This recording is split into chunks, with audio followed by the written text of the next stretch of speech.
નમસ્કાર, આપ જોઈ રહ્યા છો અરવલ્લી સમાચાર અને બુલેટિન સાથે હું છું માસૂમ। સમાચારોની શરૂઆત કરીએ હેડલાઇન્સથી।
મોરવા હડફના ભંડોઈ ગામે 8મા તબક્કાનો સેવા સેતુ કાર્યક્રમ તાલુકા વિકાસ અધિકારી, મામલતદાર સહિત શાખાના કર્મચારીઓની ઉપસ્થિતિમાં યોજાયો હતો।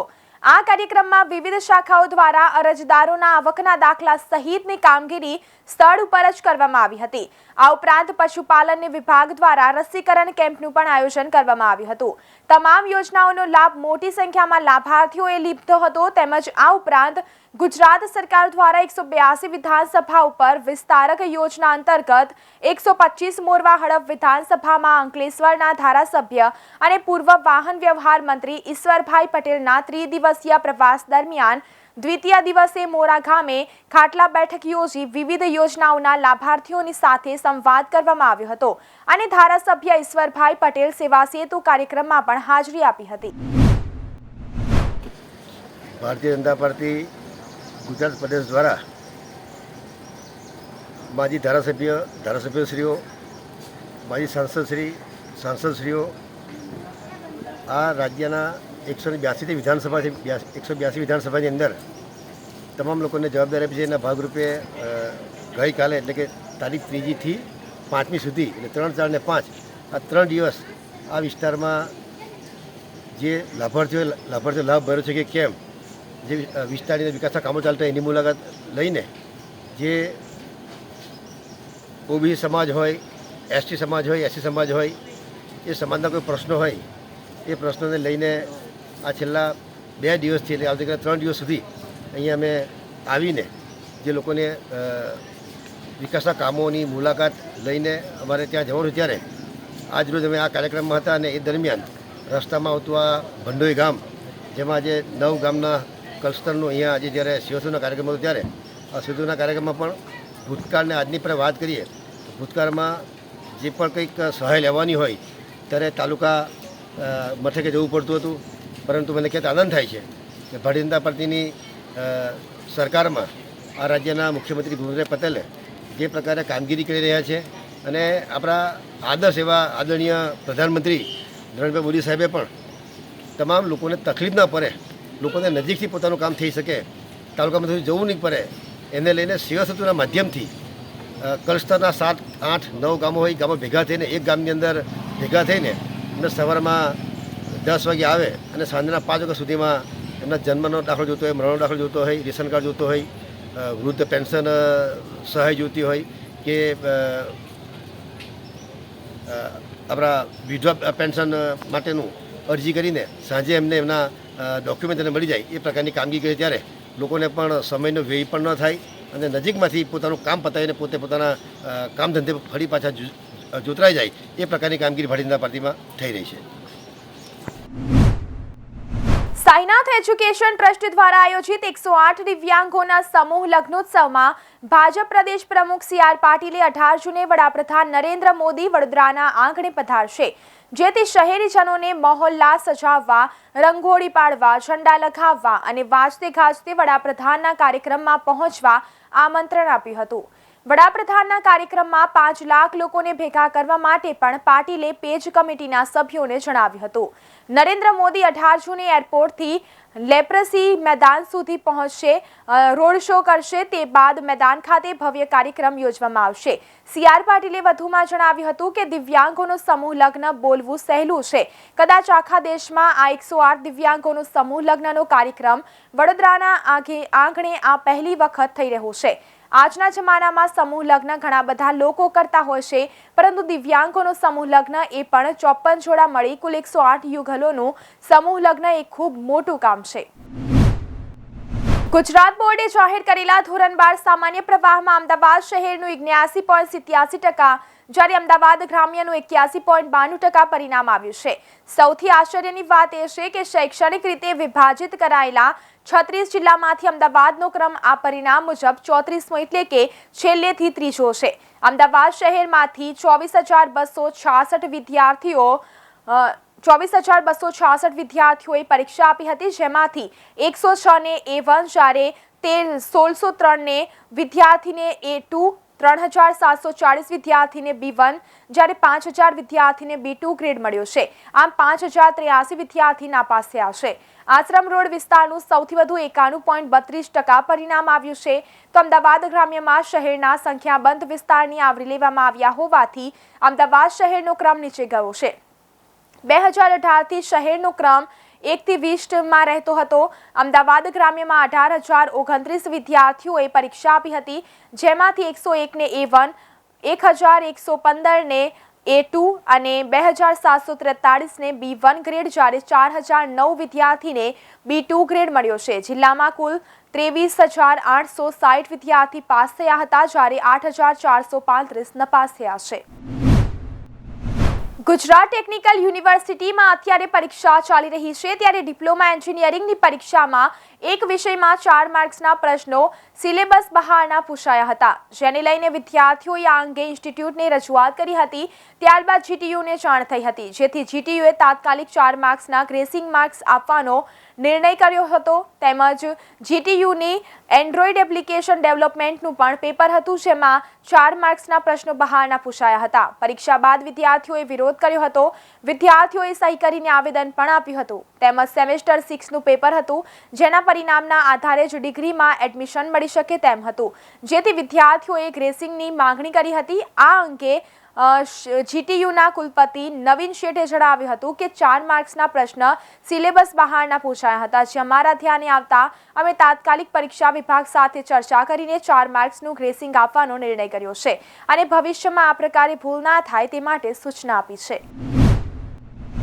રાજ્યભરમાં કાળઝાળ ગરમી વચ્ચે રાહતના સમાચાર આવ્યા છે.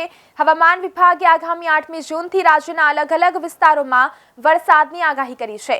હવામાન વિભાગના અનુસાર દક્ષિણ ગુજરાત અને સૌરાષ્ટ્રના કેટલાક વિસ્તારોમાં વરસાદ પડી શકે છે, પરંતુ મહત્વની વાત એ છે કે હજુ પણ આગામી 2 દિવસ સુધી તાપમાનનો પારો 43 ડિગ્રી સુધી જોવા મળી શકે છે, જ્યારે 2 દિવસ બાદ તાપમાનમાં 2 ડિગ્રી સુધીનો ઘટાડો જોવા મળી શકે છે.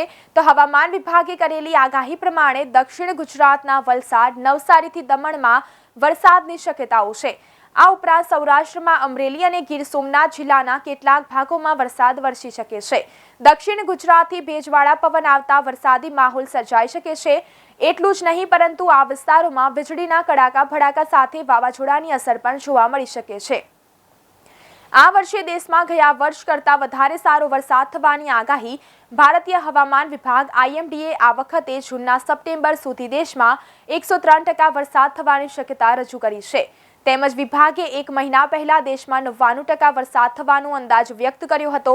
જૂનમાં પંજાબમાં પણ ચોમાસાની સિઝન દરમિયાન સામાન્ય કરતાં વધારે વરસાદ થવાનો અંદાજ રજૂ કરવામાં આવ્યો છે. રાજ્યમાં વિધાનસભાની ચૂંટણીના આર્થિક આયોજન માટે ભાજપે પક્ષના જ નેતા, હોદ્દેદારો અને સંગઠનને ટાર્ગેટ આપ્યો છે.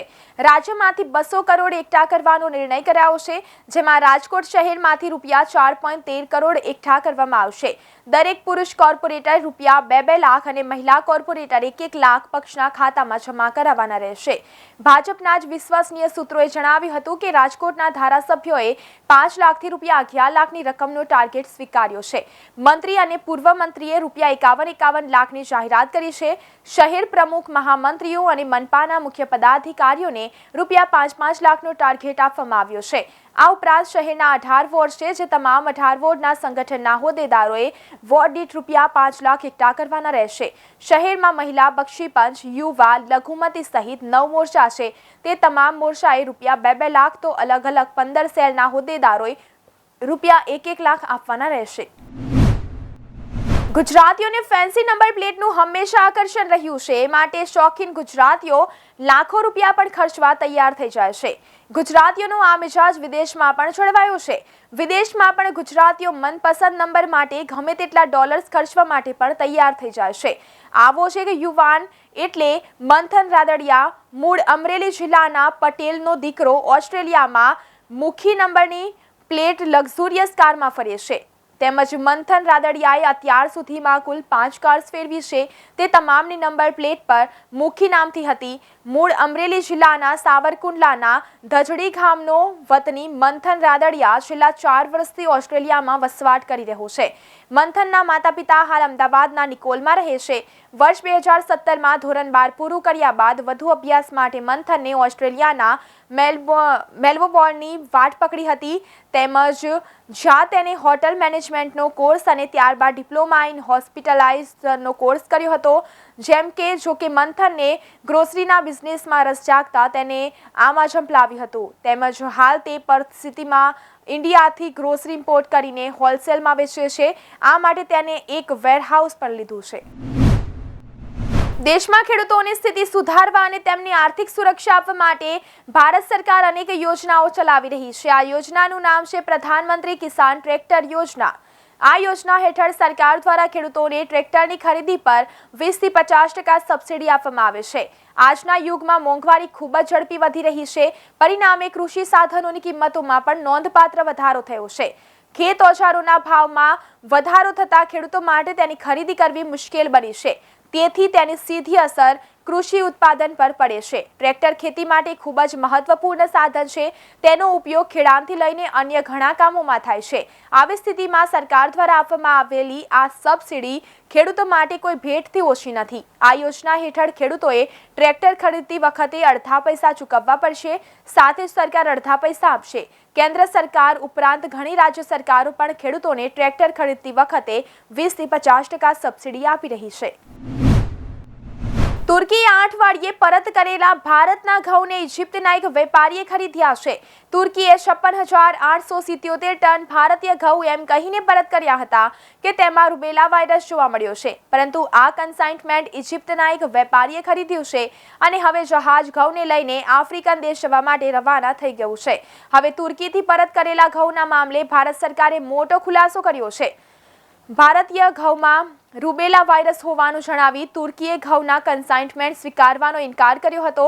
જો કે તુર્કીને મોકલવામાં આવેલ ઘઉંના માલની ભારતમાંથી સીધી નિકાસ કરવામાં આવી ન હતી. તેને ભારતીય કંપની આઈટીસી લિમિટેડ દ્વારા નેધરલેન્ડ સ્થિત કંપનીને વેચવામાં આવી હતી. ત્યારબાદ તે તુર્કી પહોંચી હતી. વાણિજ્ય અને ઉદ્યોગ મંત્રી પિયુષ ગોયલે આ મામલે ખુલાસો કરતા કહ્યું કે ઘઉંનું કન્સાઇનમેન્ટ હોલેન્ડ જવાનું હતું, પરંતુ અમને ખબર ન હતી કે ક્યારે તુર્કી મોકલી દેવામાં આવ્યું. ગોયલે કહ્યું કે આ વાતની જાણ આઈટીસીને પણ નથી. અમેરિકા અને યુરોપ સહિતના દેશોમાં લેબગ્રોન ડાયમંડની સારી માંગ હોવાથી એપ્રિલ મહિનામાં લેબગ્રોન ડાયમંડની નિકાસમાં પાછલા વર્ષે એપ્રિલ મહિના કરતાં 65% વધારો નોંધાયો છે. પાછલા નાણાકીય વર્ષ 2020-21માં $89.90 મિલિયન સરખામણીએ ચાલુ નાણાકીય વર્ષમાં એપ્રિલમાં છે, જ્યારે બીજી બાજુ નેચરલ ડાયમંડના નિકાસમાં 2.80%નો ઘટાડો થયો છે. Gems and jewellery export promotion કાઉન્સિલના આંકડાઓ અનુસાર છેલ્લા કેટલાક મહિનાઓથી લેબગ્રોન હીરાની માંગમાં સતત વધારો થતાં લેબગ્રોન ડાયમંડના એક્સપોર્ટમાં પણ વધારો થઈ રહ્યો છે. જાન્યુઆરીથી અત્યાર સુધીની વાત કરવામાં આવે તો એપ્રિલ સુધી સતત સકારાત્મક ગ્રોથ થયો છે.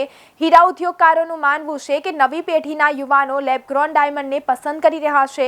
વિદેશમાં લગ્ન પ્રસંગમાં એન્ગેજમેન્ટ રિંગ અને ગિફ્ટ તરીકેની જ્વેલરીમાં પણ હવે લેબગ્રોન ડાયમંડ ટ્રેન્ડમાં છે. કેરળમાં આ વર્ષે 29મી મેના રોજ નૈઋત્યના ચોમાસાનું આગમન થઈ ગયું છે.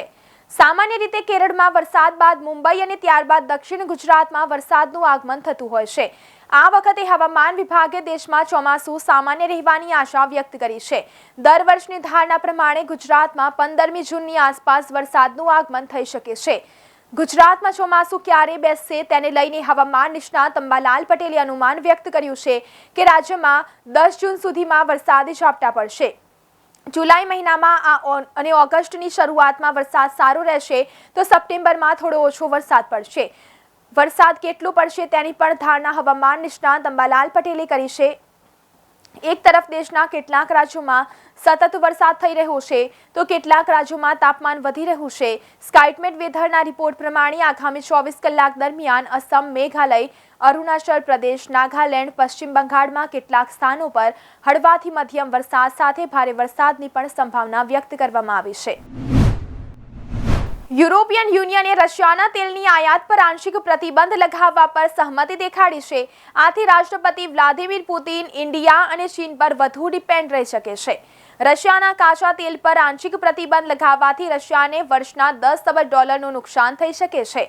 આથી રશિયાની તેલની બેન્ડ યુરલ ક્રૂડને એક નવા ખરીદદારની જરૂર પડી શકે છે. આ પાછળનું કારણ એ છે કે યુરલ તેલની મોટી ક્વોન્ટિટીને શ્રીલંકા અને ઇન્ડોનેશિયામાં સરળતાથી રિફાઇન નથી કરી શકાતું. આ દેશમાં તેલની પ્રોસેસિંગ કરવાની અત્યાધુનિક ટેકનોલોજી નથી. આ જ કારણ છે કે રશિયા હવે ચીન અને ઇન્ડિયા પર વધુ ડિપેન્ડ રહી શકે છે, કારણ કે આ દેશ પાસે યુરલ તેલને પ્રોસેસિંગ કરવાની આધુનિક રિફાઇનરીઝ છે.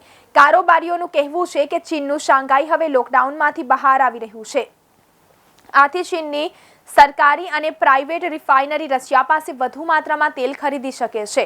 જો કે યુક્રેન પરના હુમલા બાદ ચીન અને ઇન્ડિયા પહેલેથી જ રેકોર્ડ માત્રામાં રશિયા પાસેથી તેલ ખરીદી રહ્યા છે. જો કે આમ છતાં બંને દેશોની કેટલીક લિમિટેશન પણ છે. તો બુલેટિનમાં અત્યારે બસ આટલું જ. વધુ સમાચાર જોવા માટે જોતા રહો અરવલ્લી સમાચાર, એટલે તમારો વિસ્તાર, તમારી વાત.